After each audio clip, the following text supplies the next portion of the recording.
Beaucoup de personnes au quotidien prient, demandent à Dieu, à l'univers, à Allah de leur accorder ci, ça. Mais pourtant ne sont pas dans les prédispositions pour recevoir les objets de leur prière. Malheureusement, beaucoup sont dans ce cas de figure. Et j'aimerais qu'on parle de cette situation-là, de prier. Oubliez que prier seul, ça ne suffit pas. Lorsque vous voulez avoir du changement dans votre vie, chers résilients, la prière seule ne suffit pas. Et même quand bien même vous priez, il faut avoir une certaine posture par la suite. Et c'est de ça que je voudrais qu'on échange dans cette vidéo.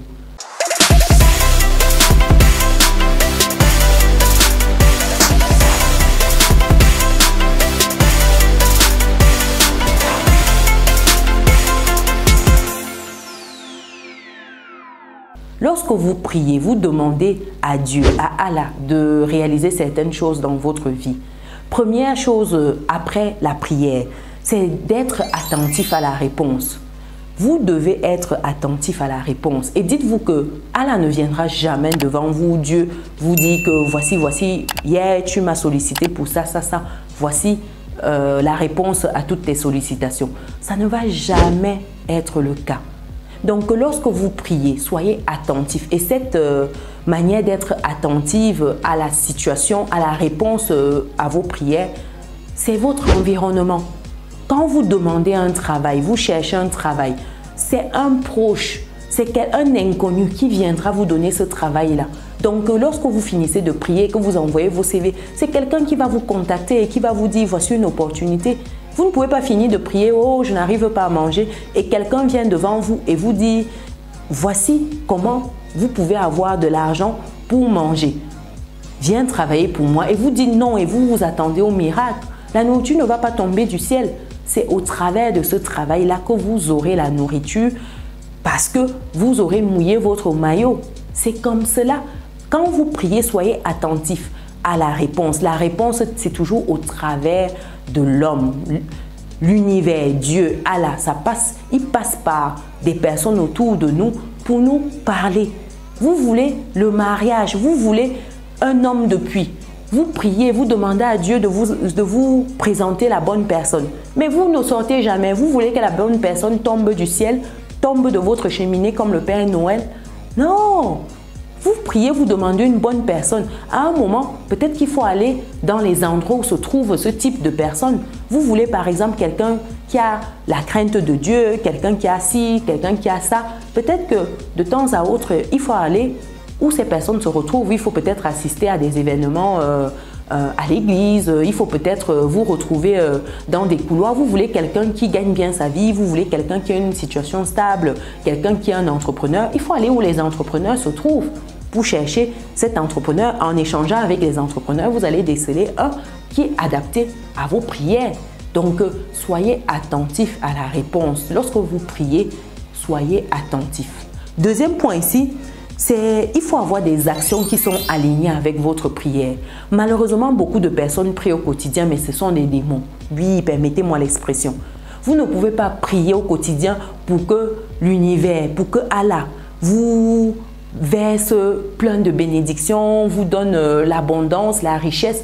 Et à côté de cela, vous ne voulez pas voir l'enfant de votre voisin évoluer. Vous ne voulez pas voir votre copine trouver un travail. Vous ne voulez pas voir votre copine trouver l'amour. Vous ne voulez pas voir votre voisin avoir ci, ça.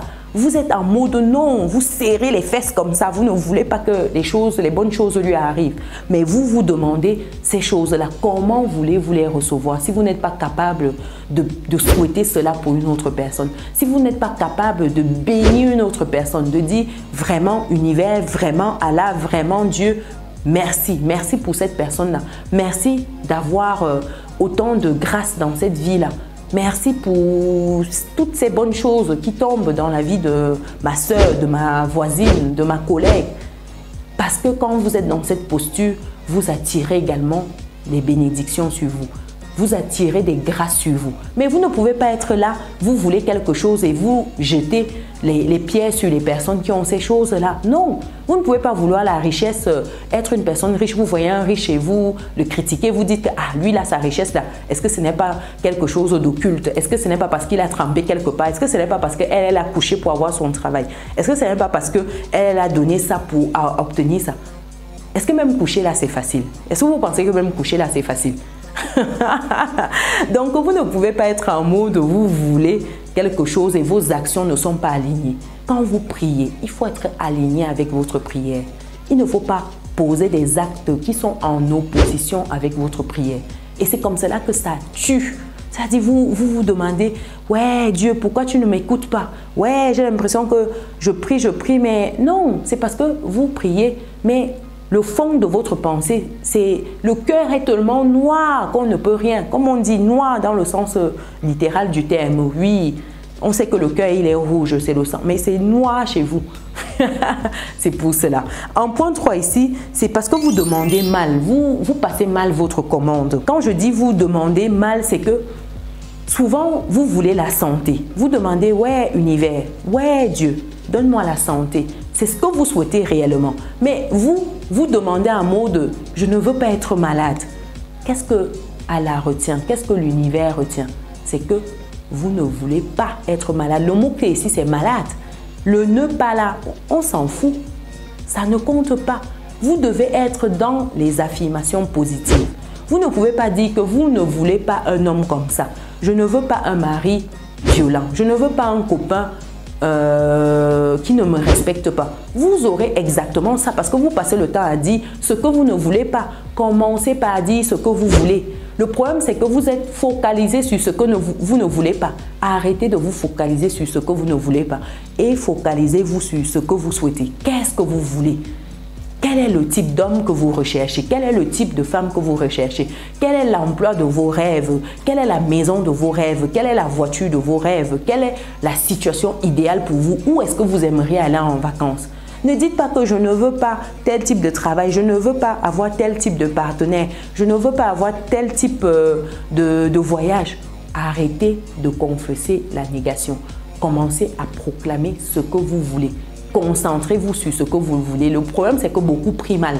Ils ne savent pas prier, ils ne savent pas appeler les bénédictions. Non, ils le font mal. Et c'est pour cela qu'ils reçoivent l'objet. Parce que quand vous dites que ouais, univers, pourquoi moi j'ai toujours les problèmes? Je ne veux pas les problèmes. Arrête de m'envoyer les problèmes. Ouais, ce sont les problèmes. Le mot ici qui revient dans votre esprit, dans votre subconscient, ce que vous créez comme image, c'est problème. Si vous vous dites, imaginez-vous un peu, on va faire un petit exercice. Fermez les yeux pendant quelques secondes. Imaginez-vous, vous êtes couché dans un lit, vous n'allez pas bien, vous toussez. Imaginez comment votre corps va réagir. Vous allez vous sentir mal, vous ne serez pas bien. C'est la même chose avec le quotidien. Maintenant, imaginez une situation où vous fermez les yeux, vous pensez à un moment qui était agréable, où vous avez reçu une bonne nouvelle, vous avez eu des choses exceptionnelles, peut-être vous vous êtes marié, vous avez reçu votre diplôme, vous avez appris que vous avez été retenu pour un travail. Rappelez-vous comment vous étiez. Si vous prêtez attention, actuellement, votre corps entier est détendu, vous êtes souriant, vous êtes heureux. Pourtant, dans la première situation, vous n'étiez pas bien. Ça, dans votre cœur, c'était le stress, dans votre esprit, c'était le stress plutôt. Vous vous posez, enfin, vous sentez que voilà, vous n'êtes pas bien. Pourtant, dans la deuxième situation, vous êtes bien. C'est ça, vous devez, dans votre esprit, visualiser ce que vous voulez parce que ça va vous permettre d'avoir déjà cette vibration de possession de ce que vous voulez dans votre esprit. Et une fois que vous l'aurez possédé dans votre esprit, je vous assure, ce n'est qu'une question de temps avant de le posséder dans le monde physique. Donc le problème de beaucoup, c'est qu'ils prient mal. Ils prient mal. Un quatrième point, c'est que beaucoup prient pour paraître. Les gens veulent les choses pas parce qu'ils ont véritablement besoin. Ils veulent ces choses-là parce que le voisin a la même chose. Ça, ce n'est pas la sorcellerie, ça. Ça dit que d'arriver au stade où on vit sa vie par procuration. On a besoin d'un nouveau gadget parce que l'autre a ce gadget-là, parce que ça vient de sortir ces tendances. On n'est même pas dans le mood, est-ce que ça va nous apporter un plus? Non, c'est simplement parce que l'autre là, parce que je vais montrer que j'appartiens à telle catégorie. Mais si vous saviez que les gens s'en foutent de vous, je vous assure, vous ne feriez pas autant d'efforts pour plaire à des gens qui n'ont même pas votre temps. Ça veut dire que c'est un gâchis terrible. Quand je vois des gens se casser, se tracasser pour plaire à des gens qui n'ont même pas leur temps, mais c'est vraiment triste. C'est triste, ça me fait de la peine. Oh là là. Vivez votre vie pour vous. Appréciez votre quotidien. Faites des choses qui vous font vibrer. Arrêtez de vivre par procuration. Beaucoup de personnes prient. Beaucoup de personnes veulent certaines choses parce que les autres ont ces choses-là, parce que ça va leur donner un certain statut social, parce que ça va leur donner une certaine acceptation auprès de leurs proches. Mais qu'est-ce qu'on s'en fout de ça? Mais qu'est-ce qu'on s'en fout royalement? À la fin de la journée, la question à vous poser, c'est que est-ce que vous êtes véritablement heureux? Si la réponse c'est non, je vous assure que vous faites fausse route. Vous devez vous poser et arrêter tout ça. Et les gens qui prient pour des choses comme ça, c'est un peu dommage. Vous usez votre temps, votre énergie pour prier, pour demander des futilités comme ça. Oh là là. Et un dernier point ici, par rapport aux prières et autres. Vous ne pouvez pas prier et penser que à un moment, vous ne devez pas être responsable. Le problème de beaucoup dans la prière, c'est que ces personnes démissionnent de leurs responsabilités. Beaucoup prient en démissionnant de leurs responsabilités. Ah, c'est Dieu qui pourvoit. Ah, c'est Dieu qui donne. Non, quand tu partais te mettre bien avec la dame en question, le risque c'était qu'il y ait un enfant. Quand on dit c'est Dieu qui donne, c'est du genre, on peut aller sans se protéger et un enfant tombe comme ça, comme par magie. Ou vous pouvez vous abstenir. Si vous n'avez pas encore les moyens de vous occuper d'un enfant, il faut vous abstenir, il faut serrer votre pantalon, il faut bien attacher votre ceinture, vous fermez ça. Vous fermez, vous gardez ça quelque part.